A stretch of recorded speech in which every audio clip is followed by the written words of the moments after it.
It is another day in Isiolo County, and in this Samburu heartland overlooking the Kipsing Plains, normal activities go on. Stunningly beautiful beads are a hallmark of this pastoralist community who attach great value to livestock.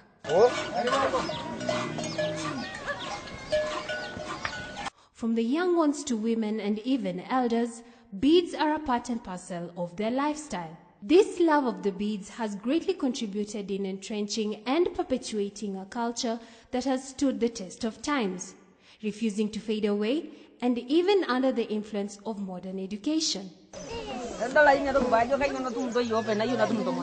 To a casual observer, the beads may hold no meaning besides being an element of beauty, but to the local community, the color of beads communicates certain messages. The culture of young girls being given beads by the community warriors called the Morans to become their temporary wives is rampant in Oldonyiro division of Isiolo County. The Morans target girls aged between 9 and 15 years who in most cases are distant relatives, and thereby ruling out the possibility of marrying her in case she gets pregnant. This form of engagement, aimed at solely giving the Moran sexual pleasures, is symbolized by black and white beads called in Samburu language nkeri. After placing the beads on the young girl, whose consent is never sought, the Moran follows this by bringing red color beads in large quantities, which are also put on the girl's neck as a sign of official commencement of an intimate relationship. The couple is allowed to have sexual intercourse, and to facilitate this, the girl's mother builds a hut called a singera where the warrior visits at night. Pregnancy is highly forbidden, though contraceptives are not used owing to their unavailability and cultural beliefs. In case the girl conceives, the pregnancy has to be terminated immediately despite the high risks involved. Arani kuwapa wasichana shanga ambayo ina maana kubwa sana, sio tu ile shanga ya kuvaliwa, lakini shanga ambayo ina maana kwamba huyo murani anakuwa kama mume wa huyo msichana, mume ambaye hawezi kumuoa, na jambo hili limeleta tatizo kubwa sana katika jamii hii ya Wasamburu.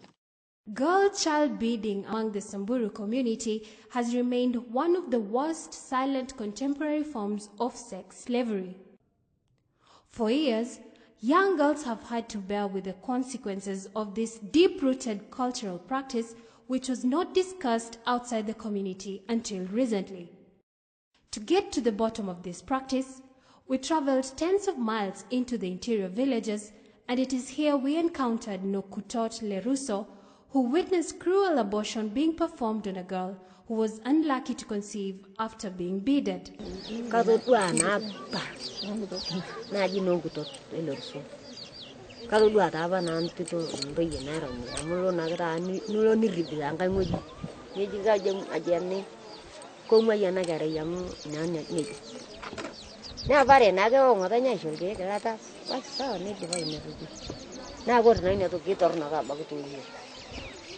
Kore shiyo na dagam tunuro ne ranya gindita ko ne sherata ne are gingini ne sherata no la kama danye ne tai sekote inisho na ne ya ga uji le sekote bas ne shini na mara ge na lata yoso wero sekote na dal kuto age ge she ne guna ngwa danya ito mai danga jenya asho uji ne sherida ko le uji ge sho nesho dagam barnada ingiri nesho agenda nada ina dagam marale kai tonga nako watara kineti aitai uyona ungo shega ranyege tangai kurbangai na tara kineti tengeji ai da chintutunyo na mara isingai ni kuni amara tongorio ngiteberi tonga ngoshe utongo na geteberi ne dashina ge ne bas ne tai ndito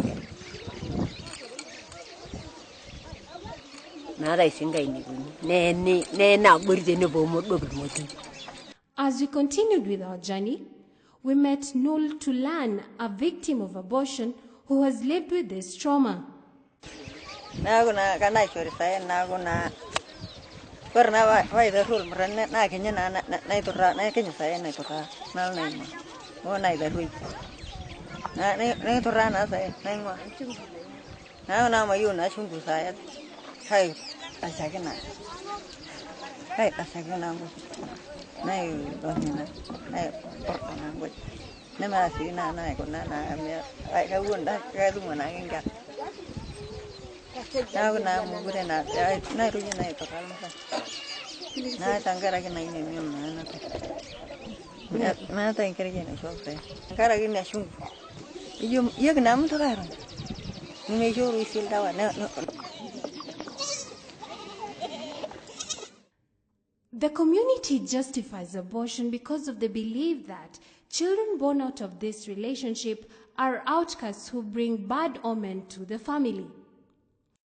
Uncircumcised girls are children who are not supposed to give birth. Katika mila na tamaduni zetu, watoto hao ambao wanazaliwa na wasichana ambao hawajaoleka huwa ni watoto ambao hawakubaliwi katika jamii. Kwa hivyo mara nyingi wale watoto wengi wanakufa katika hali ya kuwafinya wale wasichana walio wajawazito, na wengi wakizaliwa wakiwa na bahati ya kuzaliwa huwa wanatupwa. However, not all girls who fall pregnant are forced to undergo abortion. But the newborns are killed, thrown to the forest to die on their own, or given out to members of the Turkana community. Margaret Lotaba from the Turkana community has adopted children considered outcasts. Watoto nilichukua akiwa kidogo. Niliakisha nilisikia mahali fulani iko ninaambia msuue nipe. Mimi nalisha. Sasa hiyo watoto wamekuwa yangu. Kuna watoto wawili hapa. Moja imekuwa kubwa. Ndio hiyo watoto wake tena. Gabriel Lote is also from the Turkana community and has lived in Oldonyiro for over 3 decades. Hapo Oldonyiro nimeishi, nimekuja hapa 1973. Wakati huo nilikuwa na miaka 14. Na hapa ikakuwa na maneno ya kutupa watoto. Hapa sisi tukaona hiyo ni kitu ni mbaya sana. Sisi tukaanza kufanya kusema ya watoto usitupe na usipate tumbako. Uniletee mkono yangu. Basi ile mama bado saldo nyingiro sinapatia mtu yetu. Mama nyingine aliyokueta wajiwezi tunampatia. Hiyo watoto akanifurahisha kwa sababu kweli ni binadamu na tunalisha kwa shida.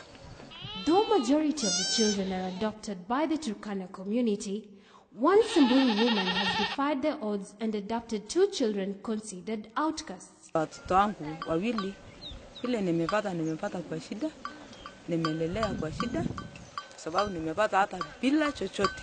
Msichana nimepata alikuwa amesaliwa usiku akatupa. Nimeenda kupata laka saa 2 ya mchana.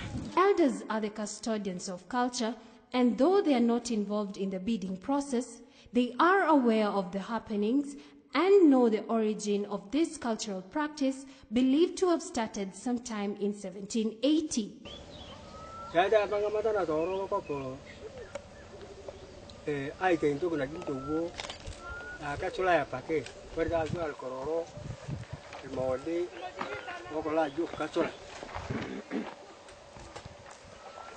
Kalau punya bangga mata na darah ceki, jauh sungguh desi nari dah jauh sungguh.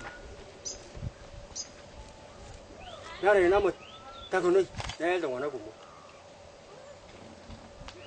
Basi ni pun dia itu beruntung nak jadi menang, ya kata apa? Ni pun dia awal meran, awal bagian, dia tu meran atau mungkin dia ni pun meran tu je. What is the feeling of women whose daughters have been beaded or are likely to become victims in future?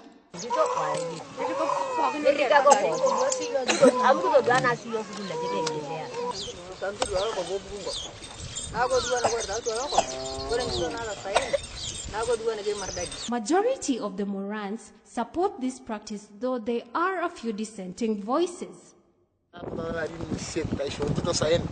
Nah, tonton gue ada tuh. Mau tuh anak tuh dah sempat. Aja sempat. amu na da mu ne on da karabal dan kai mujin kai mokosa duake neti mungkin to bani nyanu puru ni yang da karabal le ka toman kore na antorno na ti da sai pe ta shona no na kiti na kan torok na ti mugor into benjo sai ikin limdaga baka ko kya kala rabal kitok ta toloko yulo na kai kata no bong tongan ba ke ya padere ni to kada na ke tare de wolo le mu tu sai barna le banga jugi ani mo padere lo le akelo yabel kada na ki tu mala rabal tini kore singa yari malino na ke buko pesho na ga mo tenara dal tongan wai de mai boy ko na dar matai ko ira mata ga bag me ata ke tu sai kamu angga na ga indi misidu aga ya ko kore da ga bag me ata tu sai ijinga gara matuna. Those opposed to this practice believe that the hands of the elders, who are custodians of culture, are vital in stopping this tradition.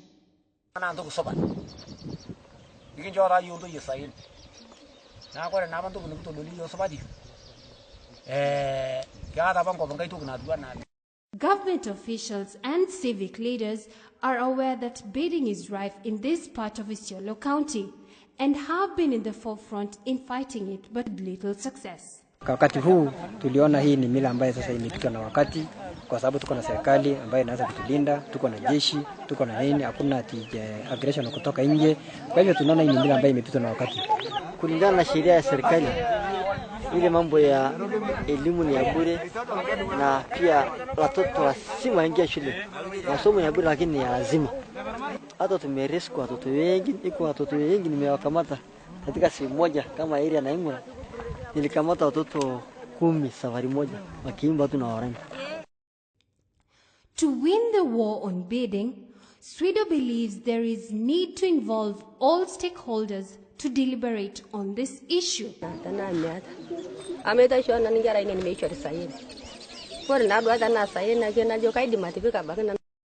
Executive Director Jane Meriwas says imposing heavy penalties on offenders may not work, but engaging the community in discussing the merits and demerits of this practice will bear fruit.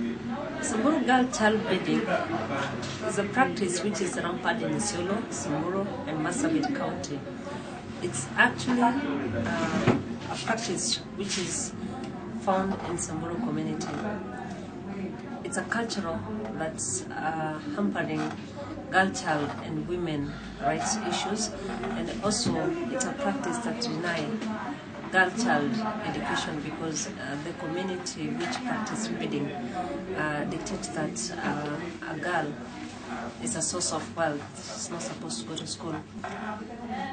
Beading practice has a lot of silent human rights violations, particularly to young girls and women, which is silently because the community are not ready to speak out against the vice, and they see that it's a culture which is deep-rooted, and it's a culture that people are not willing to talk about it. And what we are doing as an organization at the community level is we are trying to get homegrown solution, and that's why we are trying to incorporate all the stakeholders, including the community itself, the non-actors, the faith-based organization, and also the well-wisher and the allies of the community, so that we are able to push for the agendas of women and girls among the Samburu community, because the laws are there, but implementation is a challenge. And we think that when the law is there, we don't want really to use excess force. We want to have a solution from within.